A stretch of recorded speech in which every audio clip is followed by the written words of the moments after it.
I, 24F, am currently sitting in the driver's seat of a pristine matte black 1969 Mustang Fastback, feeling the leather steering wheel under my palms and the pure, unadulterated satisfaction of a plan coming together. My ex-boyfriend, 26M, is currently blowing up my phone with a level of desperation that smells like cheap cologne and regret. We were together for 3 years. He was the one.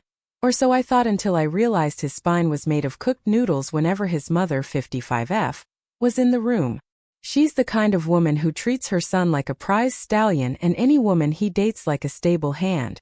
She hated me because I didn't come from old money, and she spent every Sunday dinner making passive-aggressive comments about my shoes, my career, and my lack of pedigree. The entitlement reached a fever pitch 2 weeks ago. My boyfriend was out of town for a bachelor party, and his mother invited me to tea. It wasn't tea, it was a business transaction. She sat me down in her marble-clad kitchen and slid a cashier's check across the table. $50,000, she said, her voice like ice water.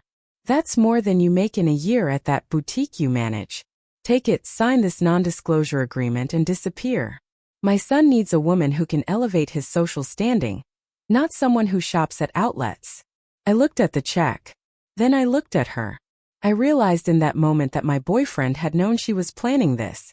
He had been hinting for weeks that we might need a break to focus on our careers. He was waiting for her to do his dirty work so he could stay the good guy. He wanted the payout and the freedom, and he thought I'd just slink away with a broken heart. Make it 60, I said, leaning back. Moving is expensive.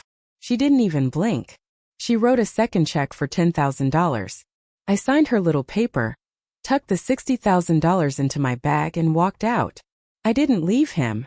Not immediately. I waited until he got back from his trip. For 3 days I watched him struggle to find the words to break up with me. He was acting all somber and conflicted, waiting for his mom to tell him I'd taken the bait. Meanwhile, I went to a specialty classic car dealer. My boyfriend's only personality trait was his obsession with vintage Mustangs. He talked about owning one since he was 10. He had a Pinterest board dedicated to them. He'd even started a car fund that had about $200 in it. I bought the car. The full $60,000 went into it. I registered it in my name. Only my name. Last night, I told him to meet me in the driveway.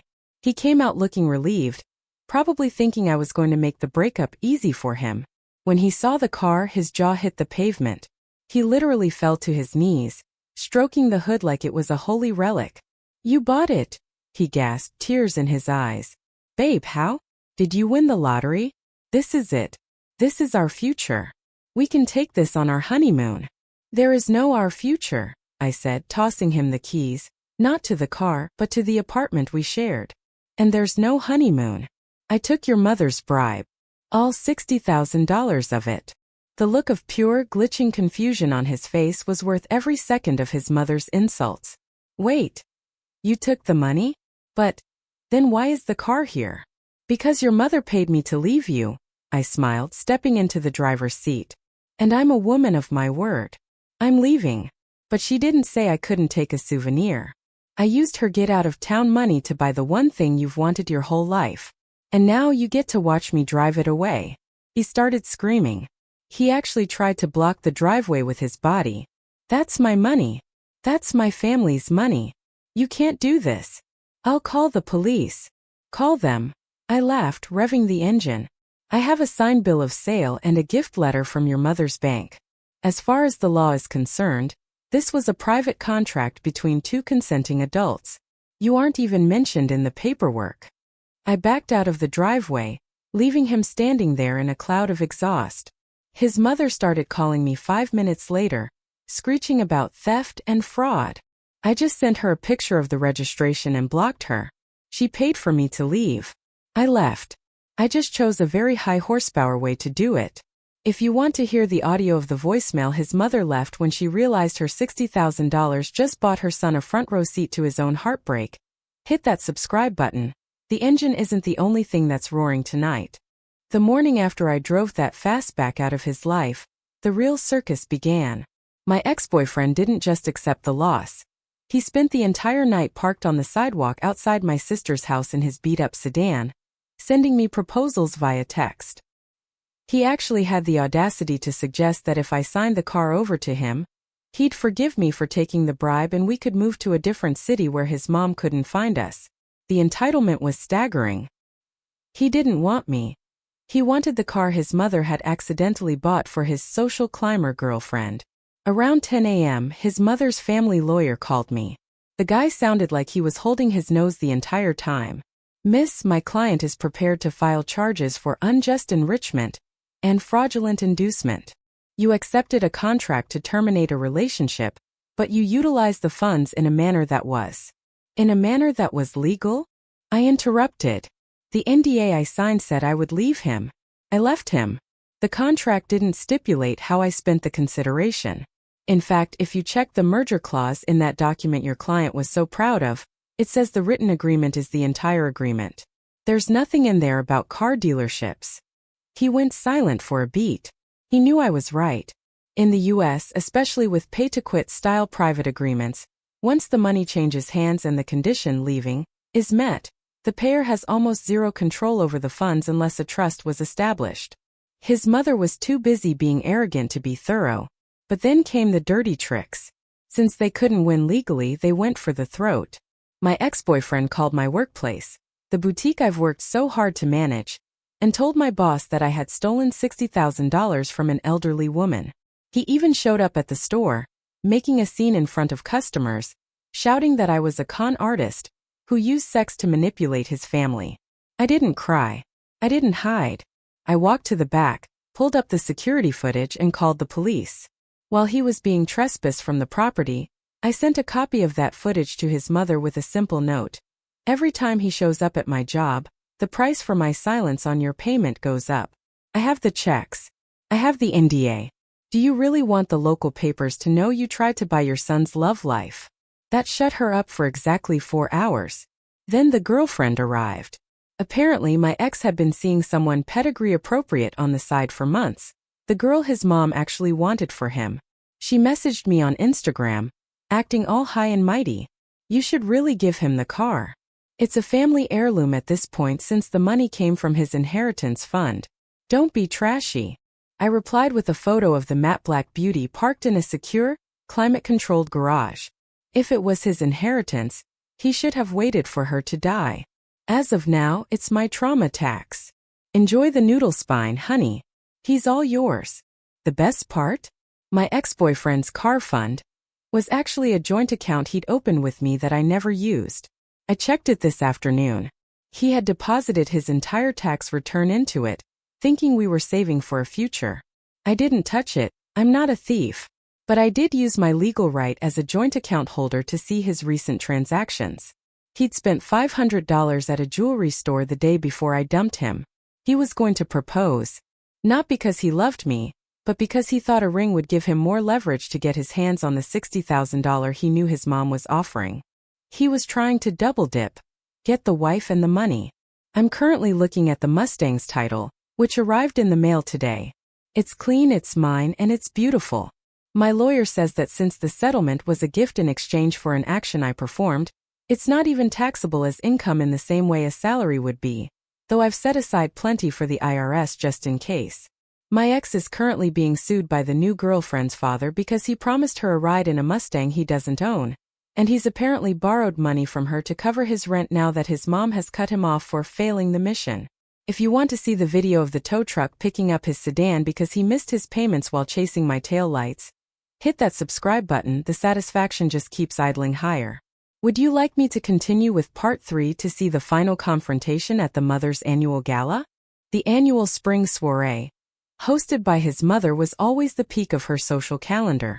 It's a white tie affair where the local elite gather to drink vintage champagne and judge anyone with a net worth under 8 figures. This year, she was planning to use it as a coming-out party for her son and his new, socially acceptable girlfriend. She thought she'd buried me and my matte black souvenir in the past. She was wrong. I knew the security gate code. Why wouldn't I? I'd lived at that estate half the week for 3 years. On the night of the gala, I didn't show up in a cocktail dress. I showed up in a leather jacket, dark jeans, and the 1969 fastback. I waited until the driveway was lined with valet parkers and the who's who of the city were standing on the lawn with their crystal flutes. I didn't sneak in. I drove up the long gravel driveway, the roar of the engine drowning out the string quartet. The valet, a kid I'd tipped a dozen times before, just winked at me as I rolled to a stop right in front of the main fountain, the prestige spot usually reserved for his mother's Rolls-Royce. The silence that followed was deafening. My ex-boyfriend stepped out onto the veranda, looking like a deer in headlights in his tuxedo. His mother followed, her face turning a shade of purple that matched her silk gown. "You have 5 seconds to remove that eyesore from my property," she hissed, marching down the stairs. "I have an NDA. You are in breach." "Actually," I said, leaning out the window, "the NDA says I can't discuss the details of our financial arrangement with the press or the public. It doesn't say I can't drive a car. I legally own onto a property where I am still technically a registered guest on the HOA list." His mother looked like she was about to have a stroke. But my ex? He couldn't help himself. He walked down the stairs, staring at the car with a look of pure pathetic longing. "Babe," he whispered, loud enough for his new girlfriend to hear. "Just give me the keys. I'll make this go away. I'll tell her it was a misunderstanding. We can go for a drive. Just one lap." The new girlfriend's face dropped. "A lap? We're supposed to be announcing our engagement tonight. 1 lap, Mark." I laughed. "You trade your elevated social standing for a ride in your mom's mistake? You really are as weak as I thought." I turned to the crowd of socialites who were now filming the whole thing on their iPhones. "For those of you wondering," I announced, "this beautiful machine was a parting gift from the hostess. Apparently, her son's love life has a price tag of $60,000. If anyone else wants to get paid to leave this family, I highly recommend the tea and checks package." The mother screamed. She actually tried to lunge for the door handle, but I'd already clicked the locks. "I'll sue you for every breath you take," she shrieked. "Go ahead," I said, shifting into gear. "But while you're paying your lawyers, remember this. Every time your son looks at a car, he's going to think of me. Every time he sees a Mustang, he's going to remember that his mother bought his freedom, and he was too much of a coward to even drive it." I floored it. I did a controlled burnout right on her pristine imported gravel, kicking up a cloud of dust that coated her silk dress and the new girlfriend's hair. As I roared out the gates, I saw my ex in the rearview mirror, standing in the middle of the driveway, looking like a man who had realized he'd traded a diamond for a glass bead, and then lost the bead too. The fallout was glorious. The spring soiree was ruined. Half the guests leaked the story to the local blogs. His mother's pedigree was dragged through the mud when people realized she tried to bribe a girl to go away like she was in a Victorian melodrama. The best part? My ex tried to sue me for conversion of the funds. The judge took one look at the signed gift letter and the NDA, which his mother had drafted herself to avoid legal fees, and dismissed the case with prejudice. He even scolded the mother for wasting the court's time with buyer's remorse on a private bribe. I sold the Mustang a month later to a private collector for $75,000. I used the money to put a down payment on a condo and start my own business. Every time I walk past a classic car now, I just smile. He got his social standing. I got the house, the career, and the last laugh.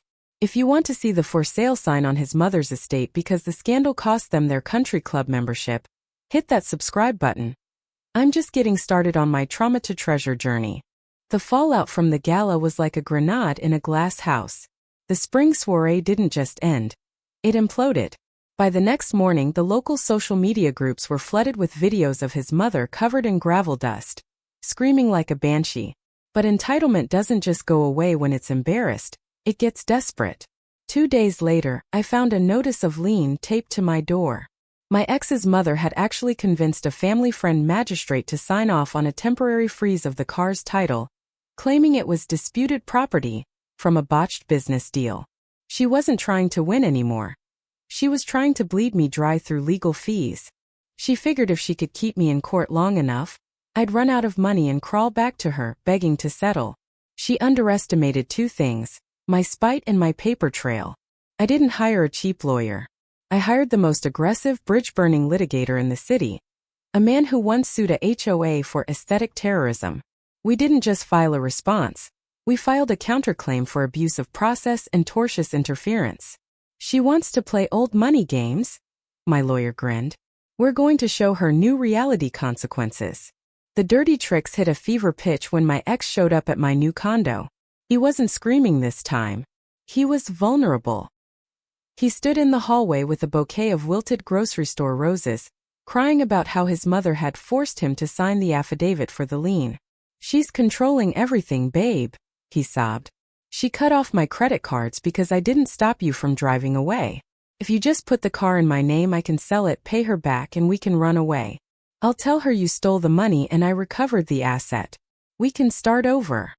He was literally asking me to help him defraud his own mother so he could keep his allowance. The entitlement was so thick I could nearly taste it. He thought his sad boy routine would make me forget that he'd stood by and watched his mother try to buy my soul for $60,000. Mark, I said, leaning against the doorframe, the only thing you're recovering is your dignity, and honestly, it looks like a lost cause. Get out before I call the cops for trespassing. You're being selfish, he snapped, the mask slipping instantly. That money belongs to my family legacy. You're just a girl from a cul-de-sac who got lucky. The lucky girl had a hearing scheduled for the following Monday. In the courtroom, his mother sat there in a Chanel suit, looking down her nose at the judge. My lawyer stood up and played the audio I'd recorded on my phone during the tea meeting, a recording I'd made the second I saw the check on the table. In the recording, her voice was crystal clear. Take the money and disappear. My son is too good for you, and this is the price of your absence. Consider it a gift for knowing when you're not wanted. The judge's face went stone cold. A gift for knowing when you're not wanted. Mrs. Last name? That sounds like a completed inter vivos gift under a private contract. There is no disputed business deal here. There is only a woman who regrets the price of her own elitism. The judge didn't just lift the lien. He sanctioned his mother for bad faith litigation. He ordered her to pay my legal fees in full, which, thanks to my high-priced lawyer, came to a cool $12,000. But the final act of revenge was the best. My lawyer discovered that the family inheritance fund she'd pulled the $60,000 from was actually a trust that required the co-signature of her late husband's brother, a man she'd been feuding with for years. She'd forged his authorization to get the bribe money quickly. I didn't call the police. I called the uncle. The last I heard, the uncle is suing her for breach of fiduciary duty and is moving to have her removed as the trustee of the family estate.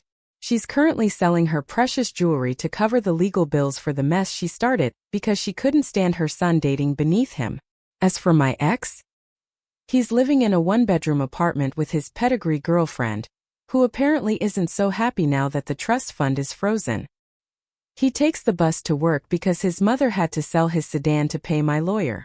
I watched him waiting at the bus stop yesterday while I was headed to the bank to deposit the check from the sale of the Mustang. I didn't honk. I didn't wave. I just drove past, feeling the smooth rhythm of a life that I owned, body, soul, and bank account. If you want to see the public auction notice for his mother's vintage wine cellar, hit that subscribe button. Turns out you can't buy class, but you can certainly lose it for 60 grand. The final chapter of this saga didn't happen in a courtroom, but in the most public way possible. My ex-boyfriend's mother, desperate to save face after the trust fund forgery scandal started leaking to the local papers, tried one last-ditch effort to reclaim her dignity. She invited a local lifestyle reporter to her estate for an exclusive interview, planning to paint me as a vindictive social climber who had manipulated a grieving widow and her innocent son. She forgot that in the digital age, receipts don't just exist, they scream. While she was sitting in her garden, sipping tea and telling the reporter how I had extorted her for the $60,000, I was busy uploading the full, unedited video of our tea meeting to a public drive. I had set up a hidden camera in my brooch that day, a little trick I learned from a friend who worked in private security. The video didn't just show the money. It showed her laughing about how cheap I was. It showed her calling her own son a weak-willed boy, who would do whatever she commanded once the trash was taken out. It showed the absolute chilling entitlement of a woman who thought people were chess pieces. The interview never aired. Instead, the reporter turned the story into an exposé on the dark side of the city's elite. The video went viral. Within 48 hours, the pedigree girlfriend dumped my ex-boyfriend, citing that she couldn't be associated with such a toxic brand. She even sent me a DM apologizing for her earlier messages, asking if I knew any good lawyers. The revenge was total. Because the uncle successfully removed her as trustee, the estate was liquidated to pay back the funds she'd borrowed, stolen, for her bribes and legal battles. The mansion, the one she used to kick me out of, was sold at a judicial auction. I know this because I went to the auction. I didn't buy the house. I don't want that bad energy. But I stood in the back, wearing a pair of very expensive sunglasses I bought with the Mustang's profit.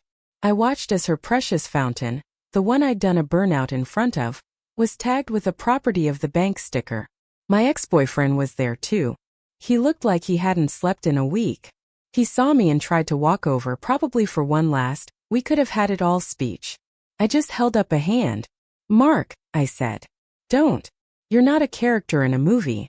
You're just a guy who let his mom buy his life and now the bill is due. I'm not your one that got away. I'm the one who escaped." I walked away and got into my new sensible, but incredibly high-tech SUV. I don't need a vintage Mustang to feel powerful anymore. The power comes from the fact that my name is the only one on the deed to my new condo, my business license, and my future. My ex is currently living in his mother's guest cottage, which the new owners are letting them rent for a month out of pity, while he looks for a job that doesn't require a family name on the resume.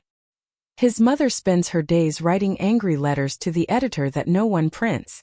She paid $60,000 to get me out of her son's life. It was the best investment she ever made, not for him but for me. I'm finally elevated. But I didn't need her social standing to get here. I just needed her checkbook and a clear exit strategy.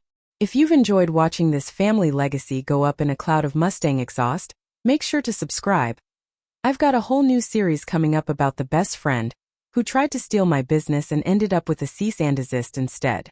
Would you like me to start that one next?